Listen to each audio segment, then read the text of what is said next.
제4절 무속의 신 1. 도깨비란 어떤 귀신인가?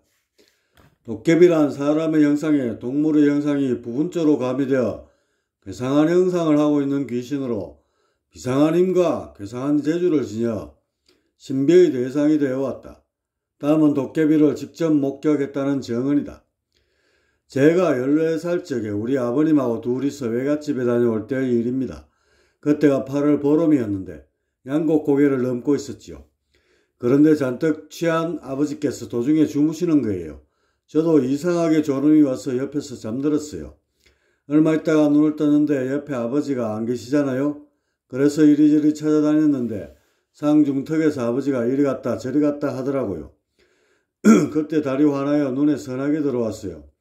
자세히 보니까 참나무를 꽉 부둥켜 안고서 제자리에서 뺑뺑 돌기도 하고 몸을 들썩거리기도 하더군요.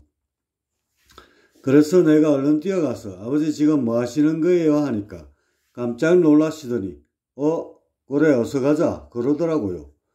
불이 나게 고개를 내려와서 보니까 두루마기며 바지며 다 찢어지고 집에 오셔서는 한 3일을 앓으셨어요. 몸이 완쾌되신 후 여쭤봤더니 그때 아버지께서 자는데 앞에서 어떤 사람이 불러서 깼대요. 일어나니까 앞으로 길이 훤하게 행길이 뚫렸고 그 길로 곧장 가서는 어떤 친구하고 씨름을 하셨대요. 아버님 말씀이 그게 바로 도깨비라더군요. 김종대 한국의 도깨비 연구. 도깨비의 명칭 또한 다양하여 지방에 따라 토제비 경북월성, 돛제비 경남 거창, 도채비 제주 전남 신안, 또깨비 전남 신안, 돛깨비 전남 한평 등으로 불렸으며 한자어로는 홀로독, 다리각, 독각귀 또는 허주라 하였다. 도깨비는 그 형태에 따라 여러 종류로 구분하기도 한다. 가령 달걀도깨비, 멍석도깨비, 강아지도깨비, 장수도깨비, 등불도깨비, 부지깽이도깨비, 절구도깨비, 기와도깨비 등이 있다.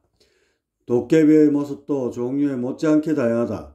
삼국시대 기문화에 그려진 도깨비의 모습을 보면 눈은 툭 붉어져 크게 부라리고 있으며 머리에는 뿔이 나 있다. 큰 입을 딱 벌리고 있으며 이빨은 날카롭고 길게 늘어져 있다. 몸에는 동물같이 털이 많고 손톱 발톱도 길다.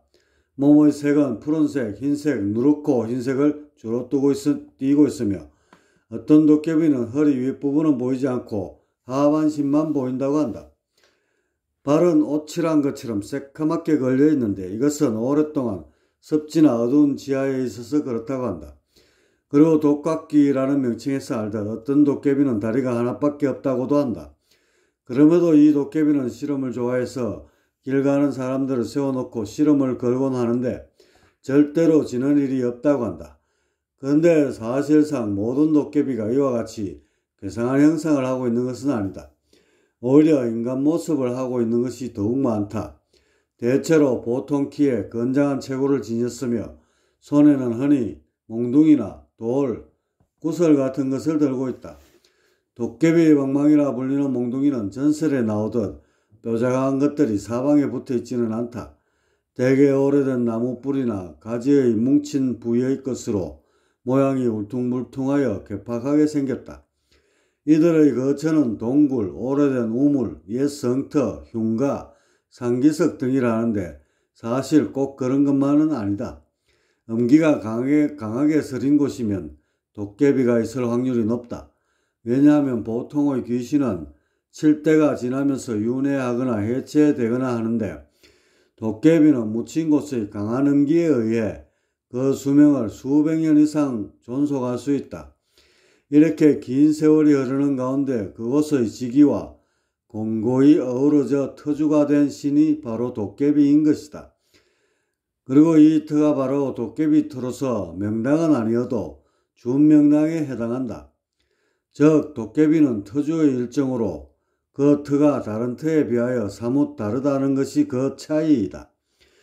귀신에 비하여 도깨비가 물질적 변화에 능통한 것도 바로 음기와 오랜 세월 동안 어우러져 있었기 때문이다. 해동 잡록에 보면 도깨비 장난에 관한 기록이 나온다.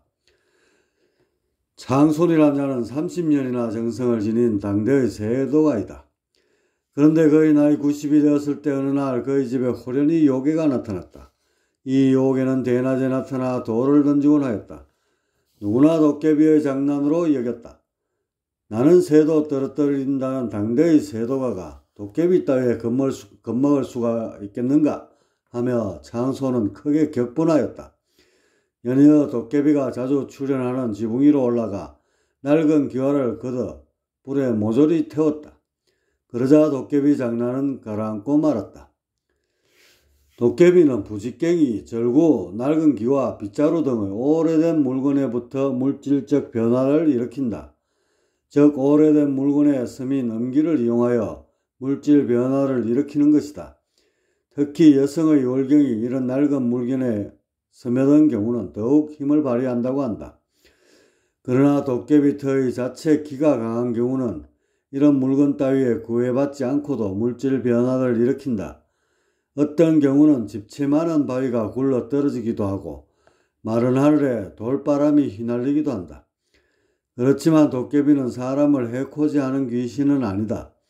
오랜 기간 존속하며 지귀의 화신이 되었기에 그 성격이 어느 정도 원만해져 있다.